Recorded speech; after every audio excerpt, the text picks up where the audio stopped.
Ya está. Listo, muy bien. Vamos a dar inicio entonces. Como pueden observar, no sé si se ve la lámina, ya el tema de hoy son conceptos básicos referidos al consumo de sustancias o conceptos básicos en la adicción. Ya. A ver, nosotros le enseñamos a los pacientes, lógicamente, conceptos, talleres, ¿no? Recuerden que ellos están todos los días aquí y aprenden terminologías relacionadas a su adicción. Y también es importante que la familia conozca estos términos para que cuando el paciente les hable puedan entender su lenguaje, puedan comprender lo que él nos dice. Ya vamos a iniciar básicamente con dependencia. ¿Qué es la dependencia? La dependencia es un término que se usa bastante, pero dependencia en el consumo de sustancias se refiere a síntomas, ¿ya? Son síntomas tanto psicológicos como físicos, ¿no? De esto desprende la adicción. ¿Qué quiere decir? Son síntomas que se presentan cuando la persona está consumiendo y también cuando suspende el uso de esta, ¿ya? Y al suspender presenta problemas significativos con esto. Específicamente, ¿cuáles son los síntomas? Los vamos a ver aquí, están detallados. El primero es la dificultad para controlar el consumo de ciertas sustancias. ¿Qué quiere decir? La persona que tiene una dependencia no tiene la capacidad de controlar el uso. Por ejemplo, sale y dice voy a tomar un vasito, o este fin de semana no tomo.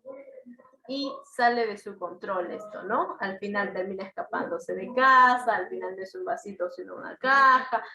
Esta persona pierde el control. Es más, hay un punto donde nosotros le decimos que la sustancia los controla a ellos y ellos no la sustancia, porque esto desprende del control que ellos tienen.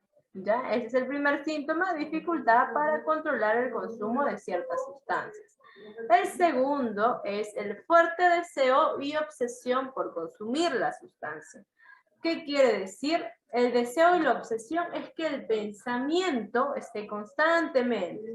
Esto es más crónico en el alcoholismo. ¿Por qué? Porque hay comerciales de alcohol. Entonces la persona puede estar tranquila y ve en la pantalla un comercial que dice, no, en este verano tómate una cerveza heladita.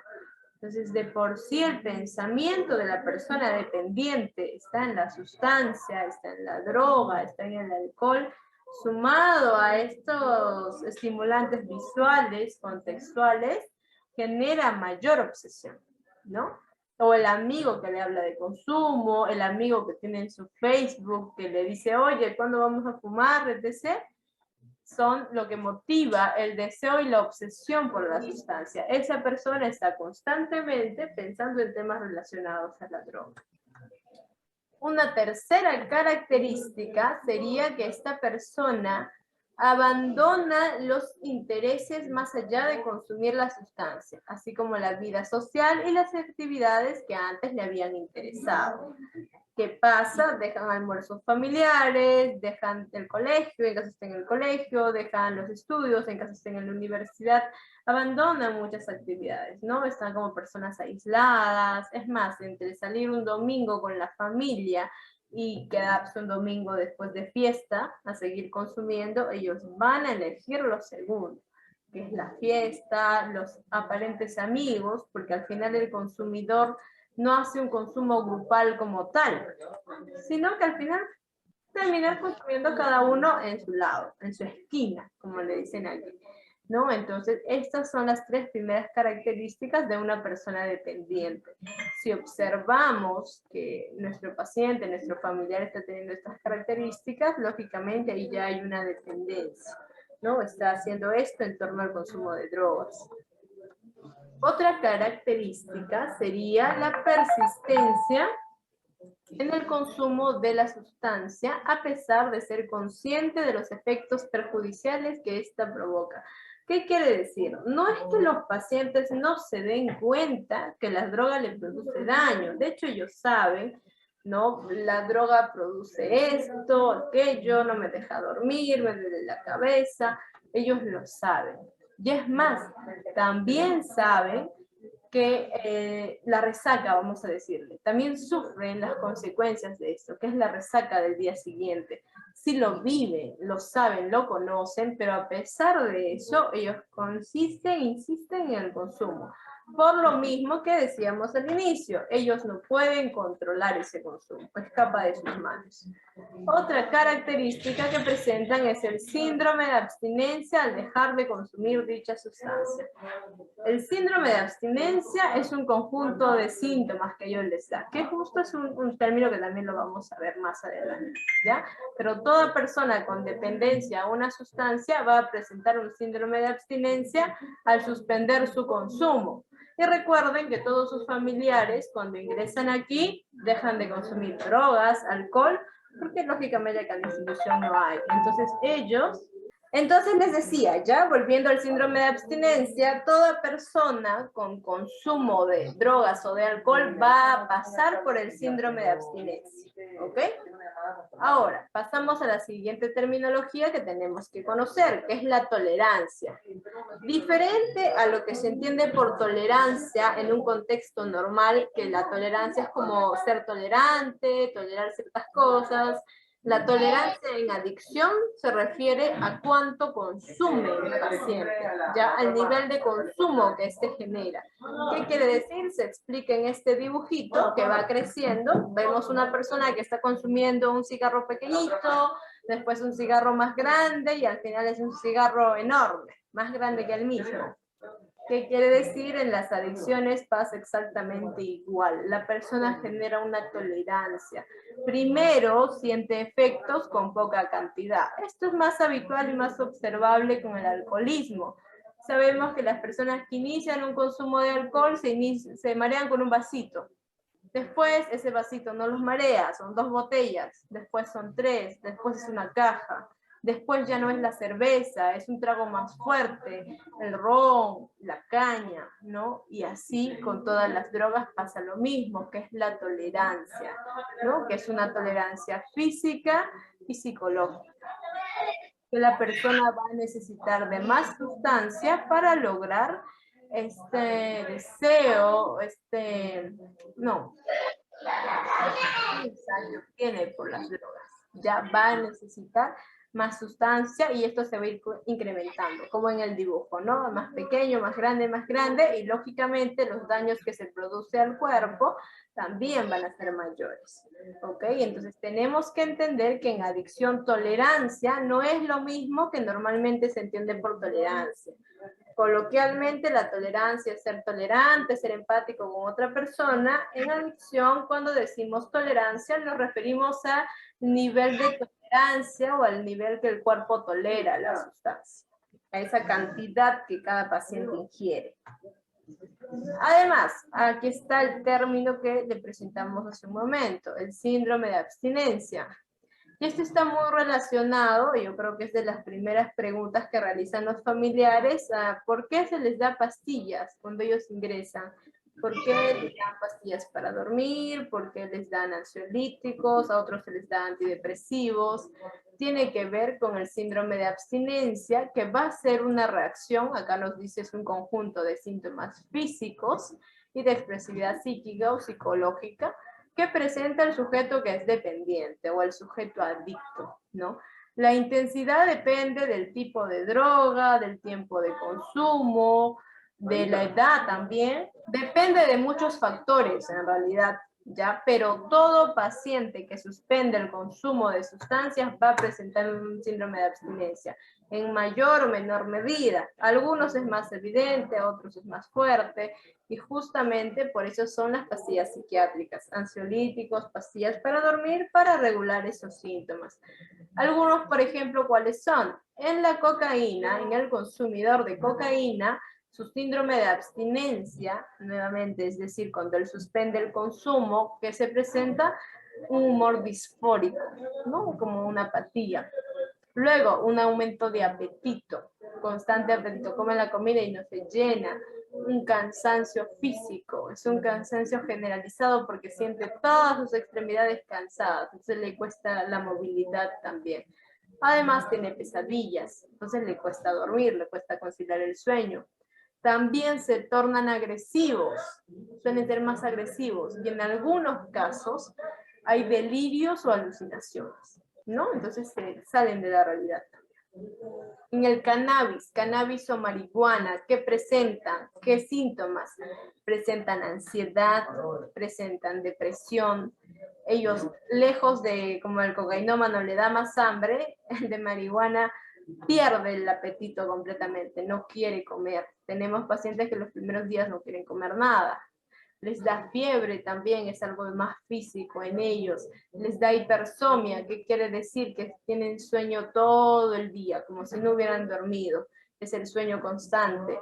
Les da cefalea, que quiere decir dolores de cabeza. En algunos es un dolor más ligero, en otros es más intenso. Y les da espasmos, que son pequeños movimientos involuntarios. Luego, en el tabaco, ¿qué síntomas se presentan en el síndrome de abstinencia? Que es irritabilidad, ¿no? Como tendencia a enojarse, insomnio también, no pueden dormir, ansiedad, baja concentración, les cuesta permanecer todo el taller con concentración. Además les da depresión y aumento de apetito en ellos. Y en el otro sería en el alcoholismo. ¿Qué sucede en alcohol? En alcohol a veces las reacciones, lejos de lo que se puede pensar comúnmente, en alcohol las reacciones suelen ser más fuertes, ya que el alcohol, al ser una droga social, se ingiere en mayor cantidad. ¿Ya? Entonces en el alcohol da taquicardia, sudoración, insomnio, ansiedad, alucinaciones también, y en algunos casos, no en todos, da convulsiones, ¿no? Si hemos tenido ya hace tiempo un paciente que sí llegó a convulsionar por un tema de alcoholismo, ¿no? O sea, lejos de lo que se puede pensar que el alcohol es como, es la droga más tranquila, o el alcohol, todos toman alcohol, el alcohol produce un síndrome de abstinencia más fuerte que las otras drogas, ¿no? Pero eso no quiere decir que es mayor o menos dañina, todas son iguales de dañinas.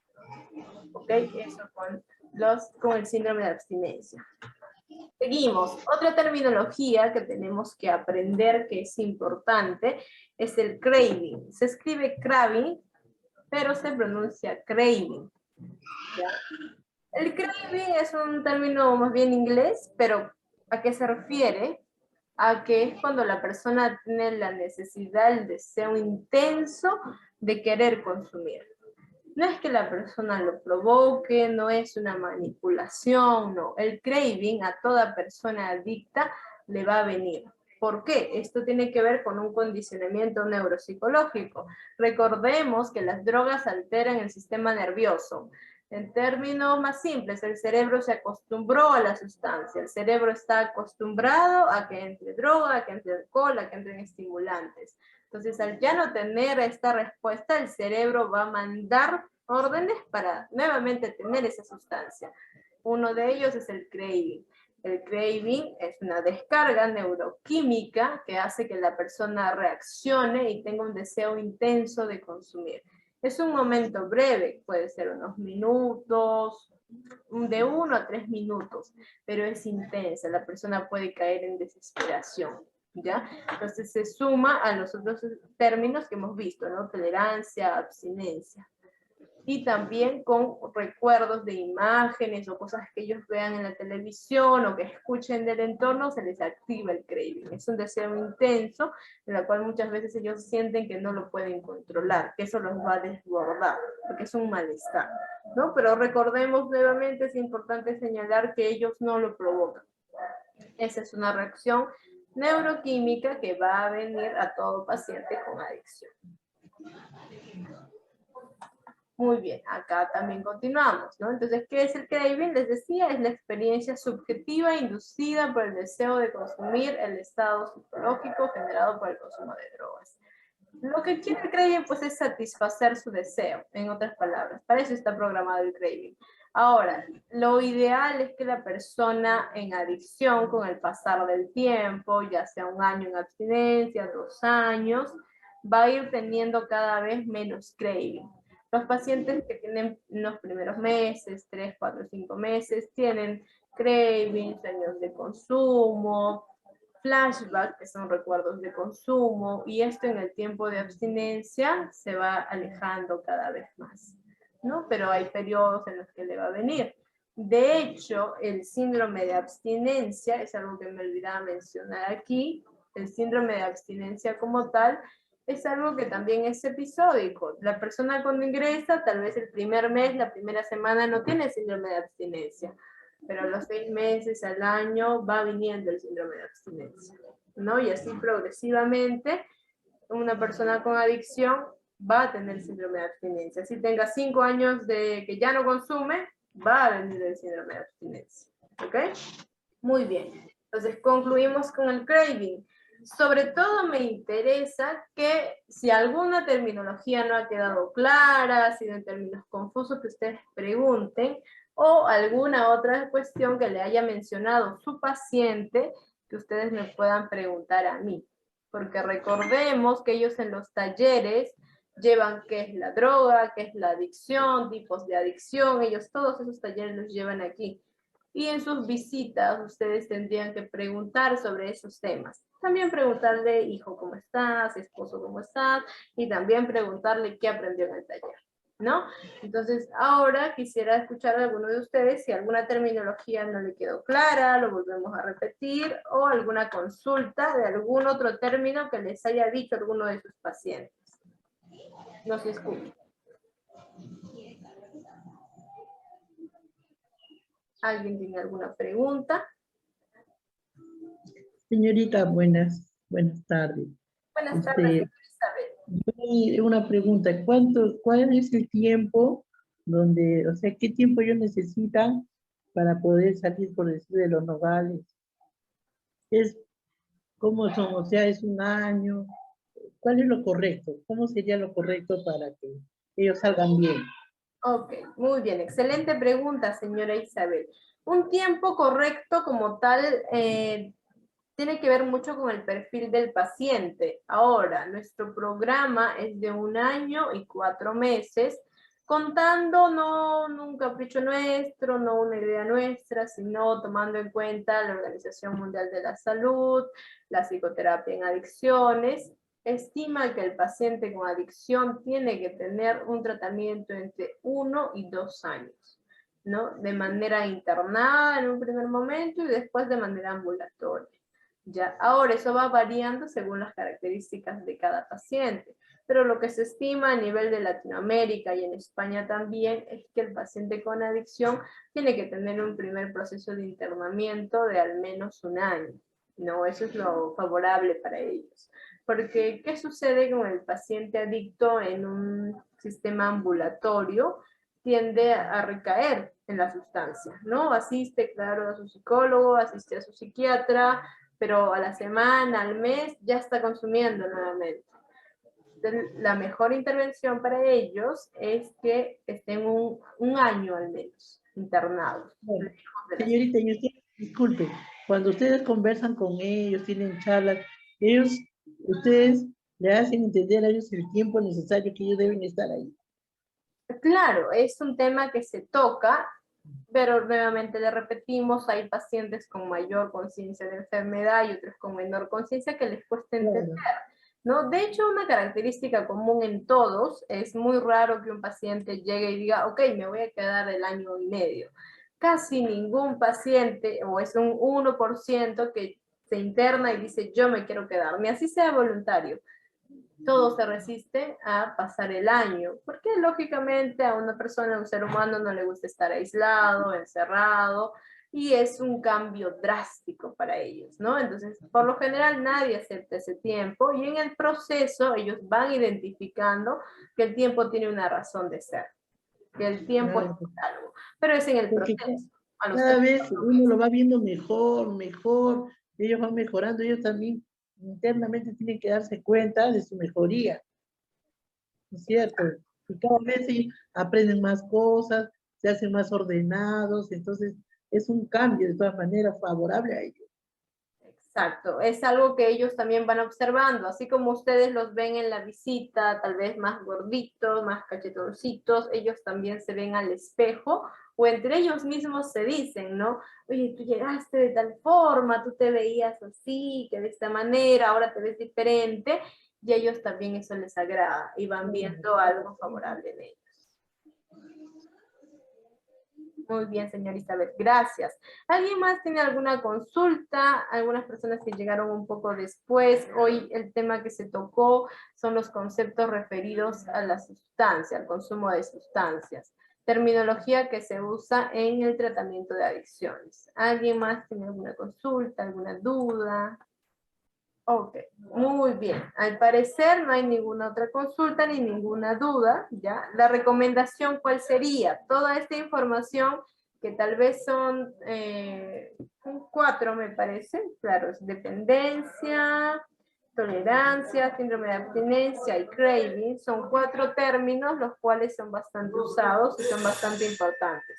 Se les va a enviar una infografía a los WhatsApps de todos ustedes, ¿ya? Para que puedan tenerlo. Es una información que la familia también tiene que manejar. Para que el paciente no los sorprenda con nuevos términos y también para que ustedes comprendan que muchas de las reacciones que tienen ellos no son manipulaciones. Muchas de ellas son temas neurobiológicos, neuroquímicos que se generan, ¿no? Y eso les pasa a ellos y les pasa a todas las personas en adicción. Tampoco la idea no es justificarlos, pero sí es comprender, ¿no? ¿Por qué le pasa? ¿Por qué cada que no consume le da fiebre, le duele el estómago? ¿O por qué está malhumorado cuando no consume, ¿no? Ahora entendemos que eso es el síndrome de abstinencia, no es solo un capricho, ¿no? ¿O por qué está tan tranquilo y de un día a otro le da ganas de consumir? Ah, eso es el craving, a todos les da craving. Y así, ¿no? Ir entendiendo. ¿O por qué antes tomaba poquito, ahora toma bastante? Ah, eso es tolerancia. Y eso nos ayuda a la mejor comprensión y al mejor acompañamiento de nuestro paciente durante todo su proceso. ¿Ya? Muy bien. Listo. Entonces, ahora sí, sin más preguntas. Sin más preguntas, nos vamos a despedir y nos estamos viendo de aquí en 15 días con la psicóloga Ruth. El 9 de marzo sería nuestra siguiente reunión, ¿ok? Y es a la misma hora y se les envía el link de Zoom igual. Muy bien. Nos despedimos entonces. Chao, cuídense. Muchas gracias, señorita, por su